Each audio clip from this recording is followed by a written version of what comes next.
السلام علیکم ویورز، کیا حال ہے؟ امید کرتے ہیں آپ سب خیریت سے ہوں گے۔ اللہ آپ کو تمام پریشانیوں، مصیبتوں اور آفتوں سے محفوظ رکھے اور آپ کی تمام جائز حاجات، دعاؤں اور مقاصد کو پورا فرمائے، آمین۔ آج کے ہمارے ڈے اسلامک چینل پر آپ سب کا خوش آمدید۔ آج کا ہمارا موضوع ہے سفر کے مہینے کی رسومات۔ جیسا کہ آپ لوگوں کو معلوم ہے کہ اس مہینے میں لوگوں نے اپنا ایک عقیدہ بنا کے رکھا ہوا ہے کہ اگر وہ کالے چنے نہیں بانٹیں گے تو ان پر مصیبتیں آئیں گی، پریشانیاں آئیں گی۔ اگر کوئی انسان کالے چنے ابال کر نہیں بانٹے گا یا آٹا گوندھ کر اس پر سورۃ مزمل پڑھ کے دریا میں نہیں ڈالے گا تو اس کے گھر میں جو لڑکے اور لڑکیاں ہیں ان پر مصیبتیں آئیں گی، اور جو کنوارے ہیں ان کی شادیاں نہیں ہوں گی۔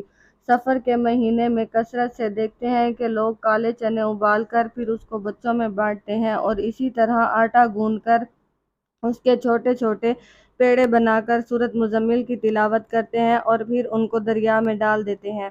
کسی بھی سورت کی تلاوت کرنا یہ کوئی گناہ کی بات نہیں ہے۔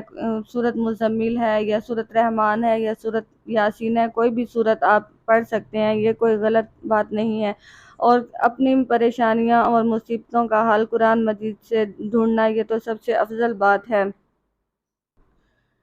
اسی طرح کالے چنے ابال کر ان کا صدقہ دینا یہ کوئی غلط بات نہیں۔ صدقہ خیرات کرنے سے انسان سے بلائیں ٹلتی ہیں۔ اللہ کی راہ میں کوئی چیز پکا کر صدقہ کرنا، یہ قرآن کریم کی تلاوت کرنا، قرآن کریم سے اپنی پریشانیوں کا حل نکالنا، یہ بہت اچھا عمل ہے۔ مگر یہ عقیدہ رکھ کر کہ اگر میں نے ایسا نہیں کیا تو میرے اوپر مصیبتیں آئیں گی، پریشانیاں آئیں گی، یہ بالکل ہی غلط ہے اور یہ بدعت ہے، اور یہ اسلام میں کہیں بھی کسی جگہ بھی اس بات کا ذکر نہیں کیا گیا۔ تو ہمیں اسلام میں ہم لوگ مسلمان ہیں، ہمیں اس طرح کی بدعات سے بچنا چاہیے۔ آج کل ہم دیکھتے ہیں کہ ہم اپنی پنجگانہ نماز ادا نہیں کرتے، روزے نہیں رکھتے، جو ہمارے فرائض جو اللہ تعالیٰ نے ہم پر فرض کیے ہیں ہم اس کی پابندی نہیں کرتے، اور جس کا ہم سے سوال ہوگا ہم زکوٰۃ نہیں دیتے، اور پھر جب ان چیزوں کی فرائض کی ہم ادائیگی نہیں کرتے تو ہمارے اوپر اللہ تعالیٰ کا عذاب آتا ہے، پریشانی آتی ہے، تو ہم اس کو دور کرنے کے لیے لوگوں کی بتائی گئی جہالت پر عمل کرتے ہیں، بدعات کو پکڑ لیتے ہیں۔ حالانکہ ہمارے اوپر زکوٰۃ فرض ہے، لیکن ہم میں سے بہت سے لوگ زکوٰۃ دینا ضروری نہیں سمجھتے، مگر انہوں نے اس بات کو ایک فطری عمل بنایا ہوا ہے کہ اگر ہم نے ایسا نہ کیا، کالے چنوں کا صدقہ نہ دیا تو ہمارے اوپر پریشانی آئے گی۔ حالانکہ قرآن کریم میں یہ صاف ہے کہ تم لوگ اپنے مال کو زکوٰۃ سے پاک کرو، یہاں کالے چنوں کا کوئی کہیں پر ذکر نہیں ہے۔ ہاں، لیکن ہم لوگ اس سے بھی منع نہیں کرتے، آپ لوگ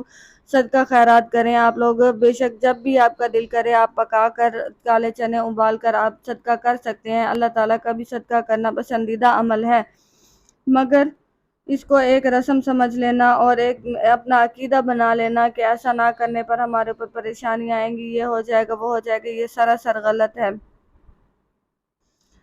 آپ لوگ سورۃ مزمل پڑھیں، جتنا آپ سے ہو سکتا ہے آپ پڑھیں، اللہ تعالیٰ پر یقین رکھیں، کوئی پریشانی آپ پر نہیں آ سکتی۔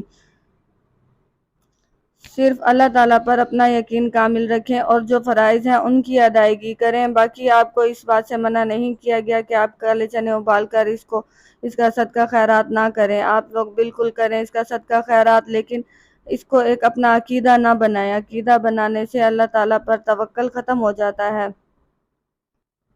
قرآن کریم کی آپ لوگ روز تلاوت کریں، روز اپنی پریشانی صرف اللہ تعالیٰ کے آگے بتائیں، اپنی سجدوں میں اللہ تعالیٰ سے دعا کریں۔ آپ اس بات کا بالکل عقیدہ نہ رکھیں کہ اگر ہم نے ایسا نہ کیا تو ہمارے اوپر پریشانی آ جائے گی، ایسا کچھ نہیں ہو سکتا۔ پریشانی اللہ کی طرف سے ہے اور اس کا حل نکالنا بھی اللہ تعالیٰ ہی کی طرف ہوتا ہے۔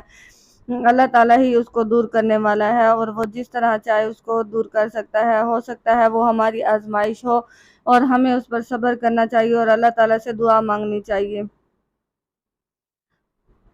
اگر آپ کو ہماری ویڈیو پسند آتی ہے تو اس کو لائک کریں اور صدقہ جاریہ سمجھ کر شیئر کریں۔ کیا پتہ آپ کے ایک شیئر سے کسی کی زندگی بدل جائے اور کسی کا یہ جو عقیدہ ہے اور وہ ختم ہو جائے اور وہ صحیح راستے پر آ جائے۔